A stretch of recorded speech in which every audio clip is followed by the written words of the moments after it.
Hey everybody, it's your girl Bunny. To all of my returning subscribers, hey, how you doing? And for those of you who are new to the channel, welcome. Kick your feet up, subscribe to this family-friendly channel, and don't forget to click the notification bell so you don't miss any posts. Also follow me on Instagram at the same profile name so you don't miss the sneak peeks of what's coming up next. In this video, it's Queen Sugar, Season 5, Episode 7, entitled June 1st, 2020. I give a recap of the entire episode with photos offset to the side, and then I give my review at the end. No need to dig around. I have all of the minute marks in the comments. It's all coming up next. Ralph Angel tells Darla that, wow, I cannot wait to get a homegrown salad by you. And Darla says, okay, so either that means A, you're hungry, or B, my garden is growing too slow for you. He tells her, no, look, I'm not meaning anything by it. I honestly can't wait for a nice homegrown salad. And I'm also proud of you for sticking to it. And also, it's a beautiful garden. Darla says, it's all I can do to have some clarity in this crazy world. But he says to her, there's nothing crazy around here. As a matter of fact, take a look at this. And she views Blue's IQ test scores, and it reflects exceptionally gifted. And it also recommends that he proceed to algebra and calculus. Darla says, wow, I can't believe this is our baby. Like, this is our Blue. And all Ralph could do is just stand there with a proud father's smile. Charlie tosses and turns, thinking about everything on her plate. The city council with pandemic concerns, conflicts with her son, the burning down of the sugar mill, people against her, and the people of the community doubting her work and doubting what she has in mind. She gets out of bed and it's very evident she hasn't slept well. She's groggy to get up and even experiences some dizziness along with aches and pains. There are even looks from Charlie of confusion, as this is not something of the norm. Hollywood tries to make small talk with Vi, but she's on the phone, but he just wants to know where his tools are. And we hear her continue her call. Well, I was just calling to make sure you were okay. Just checking up on you. All right, talk to you later. And Hollywood says, where are my tools? I've been looking for this and that. And she tells him, well, I think it's on the other side in front of the garage. I think that's where I had it last time. And he says, well, you could have told me before. And, just let her brother know when you using his things, And by the way, who you talking to? And she says, I'm calling some folks just to check in. That's what I got to do. And he tells her, there you go, always checking in. Baby, it would be nice if people just check up on you for a change. But she tells him that love is not a tit for tat in these times. We got to check up on one another because that's all we got. And Hollywood says, you know what, sometimes it is, as he takes another drink. And Vi says, I see we drinking the breakfast of champions again, huh? And Hollywood says, yeah, it is today. Vi observes his drinking behavior, but brushes it off as not a big deal at this point. Nova and her friend are packing t-shirts and organizing them all according to size, and jokes about how she's got to have enough shirts, especially for her nephew, because he loves a specific color. And her friend says, let me guess, a blue t-shirt for Blue Bordelon. She says, yeah, you got it right. They share a laugh. And he expresses that he's proud of Nova for showing the youth how to protest and how to stand tall, and is looking forward to this children's march. And Nova expresses how the president brought to light what was still in the shadows. And she thinks that the followers are getting worse. Charlie makes breakfast while Micah notices her aches and pains. She accounts it to just sleeping wrong and maybe her neck was crooked. But Micah says, you know what, let me try to help you out, and gives her a little small massage. And says, you know what, it may be due to all that marching we did. Micah takes a moment to thank her for being physically present and supportive. Micah wants to do more than just repost. And he shares that he wants to literally go where George was murdered and to document. And also he says, Mom, I'm not asking for your permission, but I would like your support. Charlie holds back her tears, but eventually says she's proud of him and the man that he's becoming, and says, good for you, sweetheart. Charlie has a brief talk with Nova, and they talk about how Micah has evolved. And she says, yeah, Micah just got up and went. He just felt like he has a stronger purpose. And Nova says, I remember when we used to be young and we could just pick up and go. And Charlie says, well, I never got to do that. Wow, pick up and go. And Nova says, you know what? Well, now is your time. Embrace that. But in the meantime, Charlie is rubbing her muscles everywhere. She's getting pain ointment from around the house, and she's rubbing her legs and her calves. And it's very obvious she's experiencing some deep pain. Nova lets her know that she's preparing for a quick trip that would take a couple of days. After the children's march, she's riding with Calvin to take Courtney back to her apartment in Austin, and then she's going to take a flight back. Charlie doesn't like the idea, but Nova confirms that she wants to report on TSA and how they're handling Black travelers with all of the travel restrictions. She also confirms that she'll be covered in masks from head to toe. Charlie unfortunately says that she's always worried about Micah, but Nova reminds her that some of the leaders were young and that they had their own missions, and just try to let Micah have his own path and do what he needs to do and what feels right. But Charlie says, he's an adult, but he's still young. Ralph Angel and his family make posters for the children's march, and there's a camera focus on a specific poster that reads, when do I go from cute to dangerous? Blue wants to know that what does it mean when George called out to his mother? And Darla explains that when he was passing away, he wanted to be with her, so he called out for her. He missed her and he was scared. And when we're marching for this, we're marching because we don't want that event to happen ever again. And remember when sometimes you're scared or you have a bad nightmare? And Blue's like, yeah, when I have a bad nightmare, I think of you and I want my mom and dad to protect me. She's like, yeah. Blue leaves the room because he has permission to go get some ice cream. But Darla, she has a lot of pain and she worries for her son. She says, all I want for my son is just to be a kid. He's 10 and the world for him should be better than this. Courtney continues to pack, and Nova says that she looks forward to spending more time with her and gives her a rare copy of Vision and Justice. Right before Courtney can thank her, Nova gets a call and she's saying, wait, no, don't do this. Everything was in order for our permit. You have no idea how many kids you'll disappoint.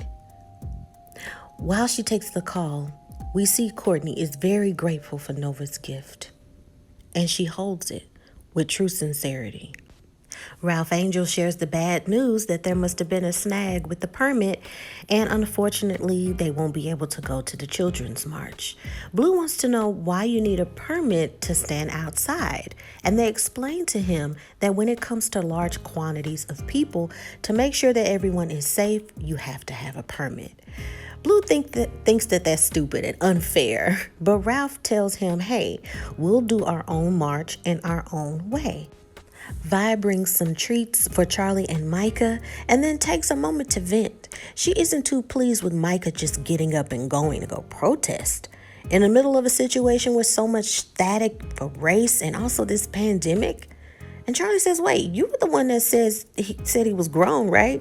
That when he went to school and came back, he was going to be a different person. So anyway, how are you and how's the shop? Vi says, I'm trying to do less and maybe take some orders and making them at home. To be honest, Hollywood isn't in a good place right now. With his mother passing. And the good news, I guess, is Mr. Prosper is better, but we got to keep him in the loop as well. Even his own daughter isn't checking up on him. And Charlie says, unfortunately, it might be that way for a while. Maybe this is just how Hollywood wants to get through his tough time.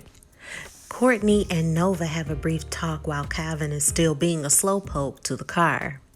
Courtney says, I'm so sorry that your event was canceled, but I guess we can try to find a silver lining in it. I mean, maybe it's a good thing. Maybe those kids just need to focus on being kids for right now. And Nova says, well, maybe you have a point. Ralph, Angel, Blue, and Darla, they all protest alongside the road while cars honk as they pass in support until a cop car shows up. The cop gets out and says, well, we got a call of someone obstructing traffic on this road.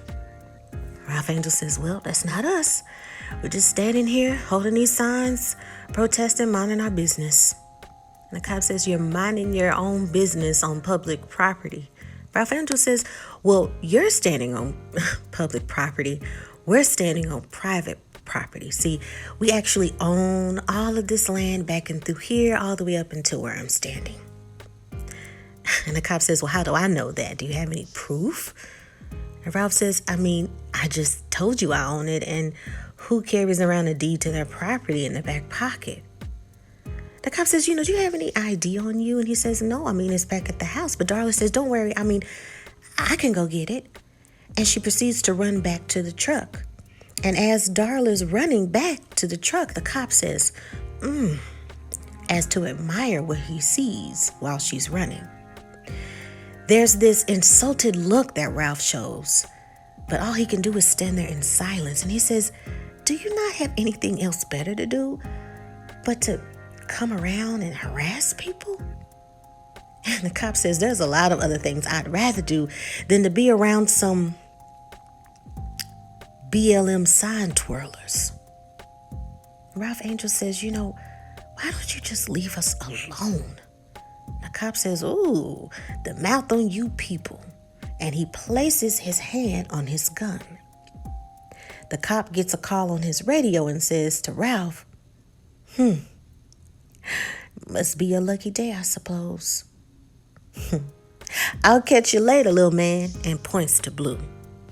The terrifying moment brings Blue to tears. But Ralph Angel says, come on now. We came out here for a reason. Hold up that sign. No justice, no peace. No racist police. Come on, Blue, hold up your sign. They both stand there holding their sign, but their eyes are filled with tears. While on the road trip, they make a pit stop, and Courtney shares her frustrations with Nova. She says, I'm an ally, and there are just times to where I feel like I've learned more, and then there are times I feel like I don't know anything at all, or that I know enough. And Nova says, you know what? Learning, continuously just learning and knowing that you don't know everything makes you a good ally. Always making sure that you stay connected. It's a process. So stay asking questions and keep learning. That makes you a good ally, and that makes you a good person. And Nova extends out her hand for a pound, and they share a pound and smile. Prosper and Hollywood have some small talk, talking about sports, and then Vi walks in to just check on them to see what they want for dinner. Prosper says, anything you make is fine with me, and I'm mighty grateful. Hollywood agrees, but Vi notices Hollywood continues to drink. Vi begins to vent how Blue shouldn't be exposed to certain things, and Darla shouldn't let him see stuff on the news all day because he's a child. But Darla thinks, and Hollywood cuts her off and says, let me guess, she told you to stay out of it? Vi says, well, she didn't say it like that, but yeah, I'm just trying to help. And I did raise that boy from an infant. Hollywood says, Vi says, well, what does that mean? He says, nothing, I'm just watching the game. She says, no, it meant something. Prosper feels the static in the room, and he excuses himself so they could talk. Hollywood says, Vi, if this is your time in which you expect me to tell you how big your heart is and how misunderstood you are, this ain't the time. I mean, I can't do it. Not today. I just want to sit here, look at this idiot box, and take my mind off this crazy world. So if Darla or anybody else don't want to take your advice, there's nothing you, me, or even God himself can do about it. So why don't we just chill and mind our own business? If I says, I don't care, whatever, ain't a darn thing we can do, this ain't you. And Hollywood says, well, it is right now. And if I says, well, what about the real spot? I mean, what about that? Doesn't that matter? I mean, let's talk about that. Hollywood says, you know what? There ain't nothing to talk about. Sitting there all empty on a 1-year lease with 6 months to go and draining every little bit of my settlement money. Ain't nothing I can do about it. So I'm just going to sit here, watch this game in which I already know the outcome, and wait on my beautiful wife to bring me something to eat. And Vice says, well, alrighty. And Hollywood says, mighty grateful. Charlie is on the call explaining something, and she says, yeah, this information was at the bottom of a box labeled trash or something that my son found. I mean, it's the only copy of the original St. Josephine Charter. The language stipulates that anytime there is a federal or state emergency, all public works projects can be paused for a period of time, at least 2 years. I mean, it hasn't been overturned by any subsequent laws. So no highways, no prisons, nothing. It means the Landrys, Boudalones, the Park Campbells of the world have been put out of business in St. Joe for the foreseeable future. All while Charlie continues to fight off more pain, and it's now in her lower back. Charlie rushes off of the phone call, and now she's having difficulty breathing. She starts to pant, and she tries to catch her breath. She grabs her phone to call Nova, but then remembers that she's not available due to her short trip. Then she thinks about calling Vi, but remember what she says about the hard times that she's having at home and how she has a lot on her plate as well. She calls Ralph Angel, but his cell goes straight to voicemail. She's becoming more and more panicked and still having difficulty breathing. Ralph Angel is on the phone with Hollywood via FaceTime, telling him about the experience he had with the harassing cop and how Blue was terrified and how society just won't let him be a kid. Ralph Angel just breaks down in tears, and Hollywood says, just let it out, man. Let all the tears out. Hollywood apologizes to Prosper for the awkward moment earlier. And Prosper says, it's okay, man. I know where you're coming from. Just try to have everything in its peace, you know? Try, you and Vi all the time, to keep your peace. And as Prosper speaks, Hollywood is reflecting on the good times with Vi, about their wedding, all of the ups and all of their downs, as he reflects on their relationship.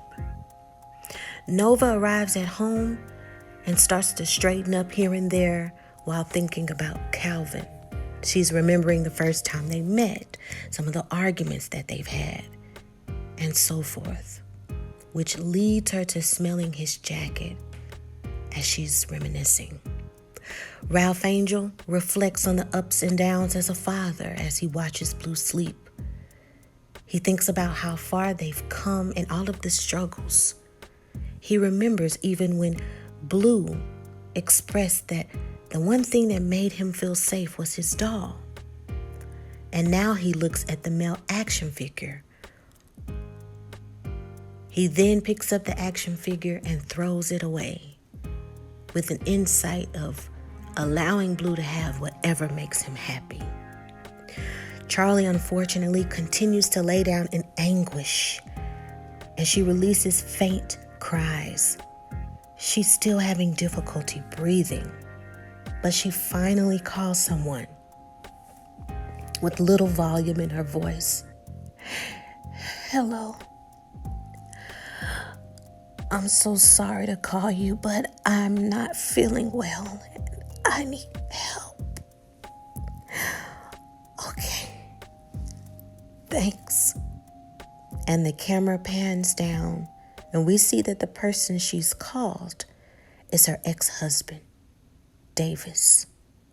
And that is the end of the episode. Ooh, it is review. I can't even talk. It's review time, y'all. It's review time, you guys. Thank you so much for watching. This season of Queen Sugar has definitely been emotional triggers to everything that happened last year. It's like it turned the switch on to my mind what we think we're coping or quote unquote dealing with or getting through. But it makes you think, am I getting through something or am I suppressing it? Has it become a level of suppression? Because think about it. We had this economic just pull the rug from under your feet thing that happened. We have a lot of things that added fuel to the fire to an already just staticky race issues, matters in the world that aren't going away. And also just on top of that, you still have to function.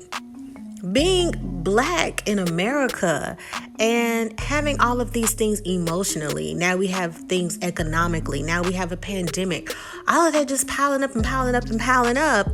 But you still have to cope and you still have to work. You still have bills. People still have families. People still have things to do. It's just this emotional crash reflecting on how everyone's dealing with it. And we're still dealing with it. I mean, this pandemic is not over. Racism is not over. The media constantly reminds us, when I say us, I mean Black people, that things seem to be in this shadow of uncertainty.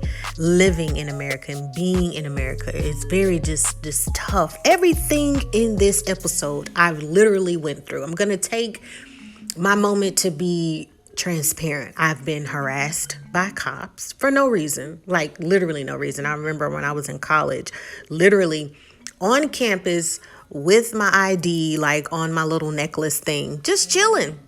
Literally in front of the library with a school shirt on, and a cop just came up to me, told me to walk alongside and on a building, which was like a student union area, and asked me, was I a student? I said, yes, I'm a student. He asked me what I was doing sitting on the steps at the library and wanted to see proof that I was a student, and I showed him my badge, and he told me, well, sit down here. Let me check something. And he goes to his radio and he's just talking about something completely different that hadn't have anything to do with me. He's talking to other officers and he says, okay, well, you can get up and walk that way. With the hand on the gun, like he was gonna do something to me. I still remember that day. I'm still terrified. Just thinking about it, like, is this person gonna like shoot me in my back? And I'm not doing anything. It was just a very, and being so young, I mean, I didn't know what to do. I didn't know how to report him. At that time, it's not like I could just pull out my phone and start recording. It was just, I've had that moment. And there's been several harassing moments that I've had with police. And another moment when I was a college student driving home from work, and I got pulled over, and I'm like, I know I ain't speeding because I drive like an old person. Pulled me over. I already put my license in my hand. I had everything ready to show the officer. Had it at the window. Like I was not playing games. I was not finna grab for anything. And didn't even ask me for my ID, but asked me where I was going. And I told the officer that I'm on my way home. I just got out of work and I'm heading back to campus. Had everything in my hand, my ID, my school ID just in my hand, and my license, my proof of insurance in my hand. He didn't even look at it. This officer told me to get out of the car and sit on the curb. And did the same thing. Had me sitting on the curb looking crazy while cars are just passing by, just vroom, vroom, vroom. I'm thinking, if anything, I might get hit by a car. Like, because we were so close to the street.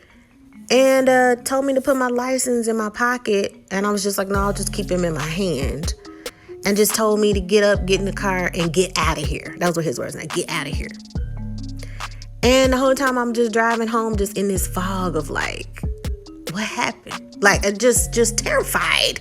You're thinking about, I could have did this. I could have been getting his badge number and all this other stuff. But in this midst of being terrified and this person, with their hand on their gun and them looking at you, it's like they're trying to think of something, a way to harm you. Terrifying. This episode was triggering. Charlie, when I saw that she was grabbing her neck and having the aches and having the pains, I felt that, still feeling it, something terrible last year.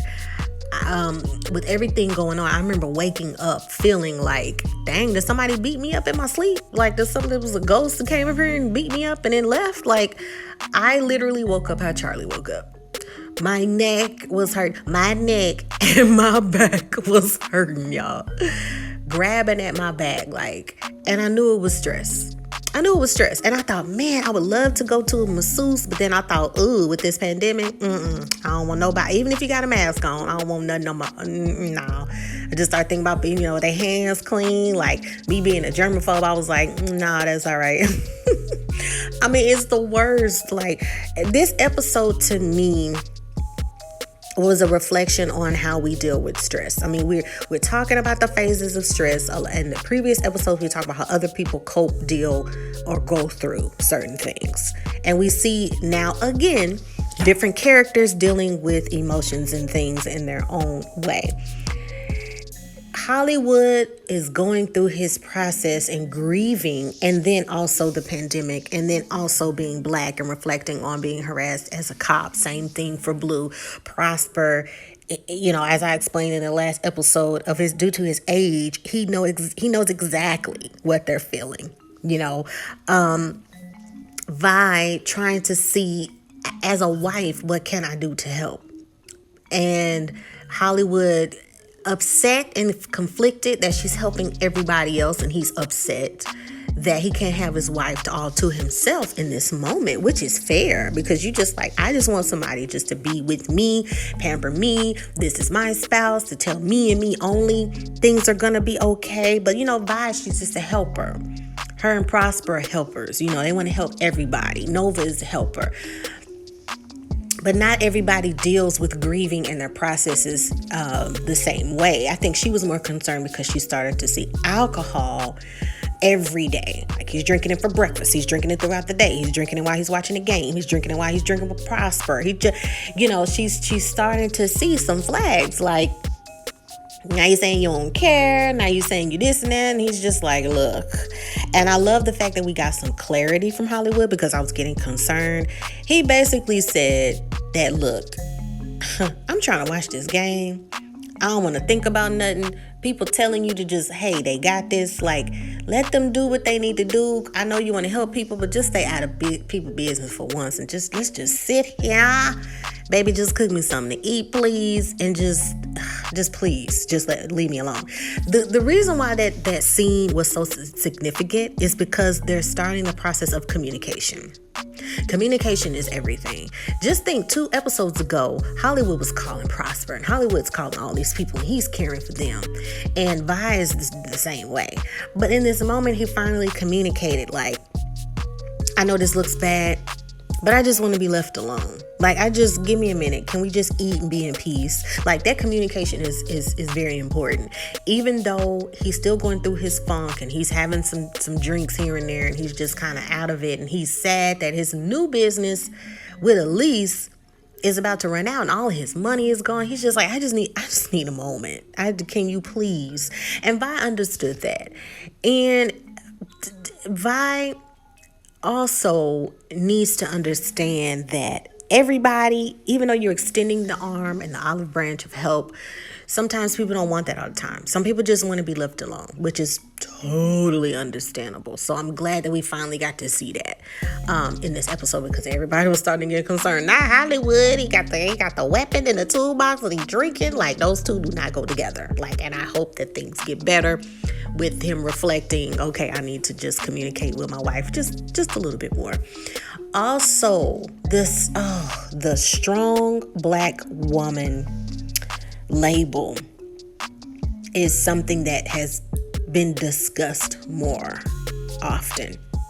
The perception that black women are strong no matter what, and we can leap, hills and bounds, and not have moments of sadness, and taking a break, having sadness. And if we do have sadness, it's like it's not allowed. This is a very big issue. As Iyanla has said on her show several times, Iyanla Van Zandt, that we need to realize that those are not moments of weakness. We are human beings, and to be viewed as this strong black woman and nothing else paints this picture like we can't have moments to be human, that we can't be not strong, that we can't be sad, which is wrong, which is the wrong perception to have on a human being. There's only so much that somebody can take. Also a critical scene when Nova's speaking to Charlie, and Nova's just like, oh, to be young, remember we could just pick up and go. Charlie says a very important line. I've never been able to do that. I've never been able to pick up and go. Going back to what she shared with Micah, she's been busy for a very long time. This woman probably has not had a moment to breathe. Okay. She was a young parent. And from being a young parent, she was in school and in this and in that and then Davis's representative and PR and all this other stuff. She's been busy. Okay. And with everything going on and having the reflection, I've been saying since last season in the other reviews that Charlie's nonstop. Because think about it. Even after her divorce, she was thinking about, okay, well, what do we need to do with the land and the mill and da-da-da. It's like she wanted to just swoop in and make everything okay because that's what she was used to. And even Ralph Angel last season, he had made a statement, even probably going back seasons ago, and saying that, you always want to come in and fix everything. Like, it's okay to take a moment. Like, even Nova said, you just got divorced. Don't you want to just chill? Like, and it's hard for people to just stop. It's hard because they don't know how. That's the key word, the words. They don't know how to stop. Like, I felt that way, that I don't know how to stop. But guess what, chicken butt? Your body, being a human, will pump the brakes on you and tell you, if you don't know how to stop, I'm going to show you how to stop. How about this headache? How about this back pain? How about this dizziness when you wake up? How about this? How about that? Like, I know you got a lot going on, but this is a lot on a human body. We are not superheroes flying around with capes. Even though we think that we are not. We are human beings, and it's showing this moment of fragileness from Charlie that is needed. She's exhausted. And the fact that everybody else had their own things going on, I mean, we've all done this. Like, well, I don't want to call this person because they busy, and I don't want to, say this to this person because I know they got a lot going on. I mean, we've all done that because we're being empathetic and sympathetic to what they're going through, and we don't just want to pile on our stuff too. And I think it's really intriguing, and I want to see how they're going to shift the writing that she's called the person that she does not want to speak to Davis. It's showing this desperation and, oh my goodness, I don't know what's going on with my body. The shock that she had looking into the mirror, like when she got out of bed and she was kind of fumbling over her feet and dizzy, she was like, wait a minute, hold up. And she's feeling her neck, like, wait a minute, I don't wake up with neck pains. Like, what's this about? Shows the level of stress and shock that she's had. And sometimes we have symptoms and our body goes through things that we've never experienced before because our bodies change. Mentally, things changed. I have never been a person to suffer from anxiety until, I had my experience. This is not my first experience. The first few times it happened, even before the pandemic, I would have moments of short breath and dizziness, and I would get hot, like if things would happen, and I didn't know what was going on.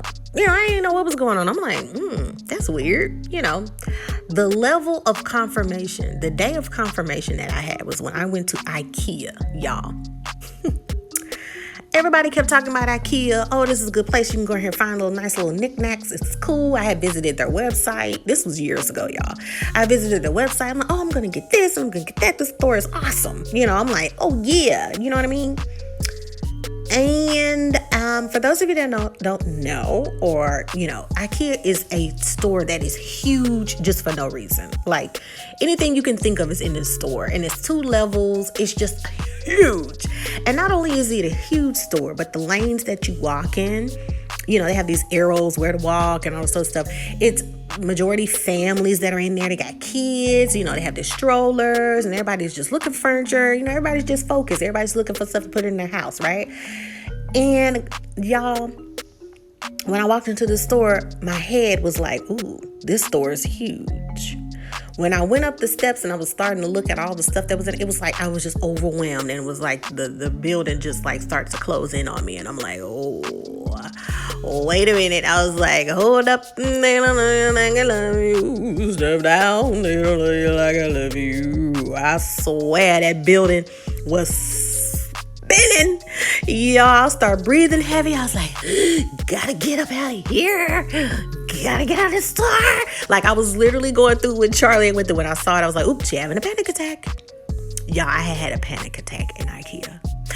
I wanted to get down them steps so fast. I was literally thinking about like, okay, I want to just jump down these stairs. If I break my legs, that's okay. That's okay. The goal is just to get down these stairs. I literally just want to get past all those people so bad and hear them get to the bottom of the steps. I literally contemplated in my brain.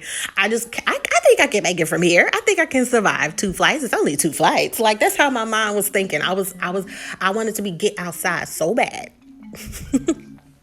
Y'all, it was a panic attack. I had never had a panic attack. It felt like somebody was standing on my chest. I could barely breathe. People around me started to notice. Now I'm like, oh man, like, oh, people gonna get their cameras out. Jesus, I'm gonna be on everything. I'm gonna be on everybody's TikTok. TikTok didn't exist at the time. I'm just being silly now.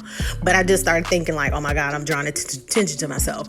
Y'all, at this time, I'm hugging the wall. You know how like you in the pool and you hugging the side of the pool get too deep and you don't know how to swim, and you like grazing the side of the wall like, okay, we're gonna be okay. And I'm like doing it, trying to get to the front door, like I'm trying to get to the front. I finally get outside. When that air hit me, it was like, thank you, Lord. Y'all, I had to sit outside for a while because I was like, there's no way I'm getting in the car. Like, there's no way I'm getting in the car like this. By this time, I'm thinking, dang, should I call my brother? Should I call my mama to come get me? You know us. We be quick to call family before we call 911. We were like, nah, my mama know what to do.